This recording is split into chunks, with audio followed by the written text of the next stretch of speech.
We've got whole families of folks living in shacks up in the hills. No power, no water. Grandma and the great-grandkids sleeping 3 to a bunk while Mommy and Daddy make more. We've got gun nuts. We've got bunkers and compounds. We've got free thinkers, anarchists, nihilists, Democrats, and God knows what else. But I'm telling you what I saw up there at Eden's Gate. The conviction they have, the goddamn power they gave to the words of the Father, it was infectious. It got damn near under my skin. And they're believers, you know, every one of them.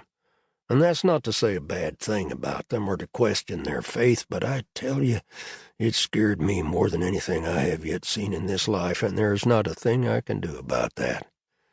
Because you know what? It's perfectly legal. You practice that? Mary May asked. I tell it to myself every night before bed. She turned to the door and opened it. He's my brother. He's all I have left, she said, and walked out. Mary May was halfway up the mountain when she saw the white church truck appear in her rear view. It followed her for another 5 miles.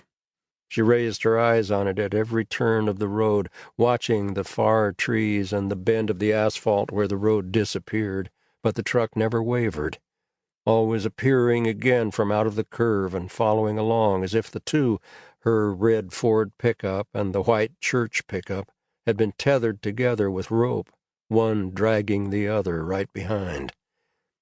She went another mile before she pulled over on the side of the road and turned off the engine. She brought up her father's old chrome-plated .38 and set it on the dash before her. If there was someone to call, she would have done it right then, but there was no one to call, and no signal to get in all of Hope County, so she waited for the white truck to break from around the last curve. When the truck pulled into the gravel behind her, she recognized the man sitting in the driver's seat, John Seed.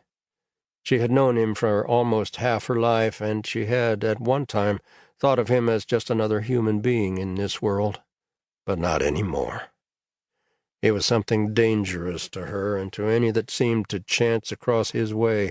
He and his brothers ran Eden's Gate, and if anyone knew what had happened to her father, or where she might be able to find her brother, it was John Seed. She watched him push open the door, and then stand. He was 10 years older than her, and near 6 foot, with brown hair and a beard that covered the lower half of his face. In the mirror she could see how he kept his eyes on her, then reached back inside the truck and brought something out of the cab. Mary May thought maybe it was a gun, but she could not be sure. He lifted the tail of his shirt and hid away whatever it was.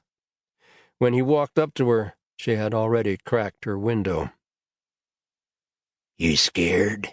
John asked. She looked at him. "Should I be?" He stood there a few seconds more, and then he put a hand out and ran his fingers across the top of her window, his fingertips within the cab. "You got a license for that thing?" he asked, nodding to the gun on the dash, his fingertips lingering on the top of the window before he took them back. Her eyes went to the gun, and then she looked back on John, where he'd taken a step back and stood a little way apart from her truck, like maybe he expected her to use it. "It was Daddy's," she said. She watched him. He seemed to be considering what the right response might be.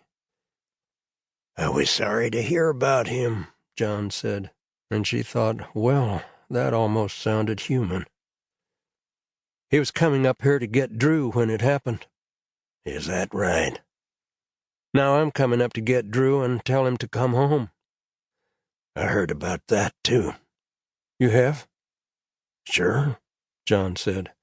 "I hear all kinds of things from the people I know. I hear you all are still serving alcohol even though we asked you not to. That's just one of the things I hear." She looked at him as if he might be stupid, but she knew very well that he was not. "How do you expect me to keep running a bar with no alcohol?" "I don't." He said it very matter-of-fact, and she knew he meant it.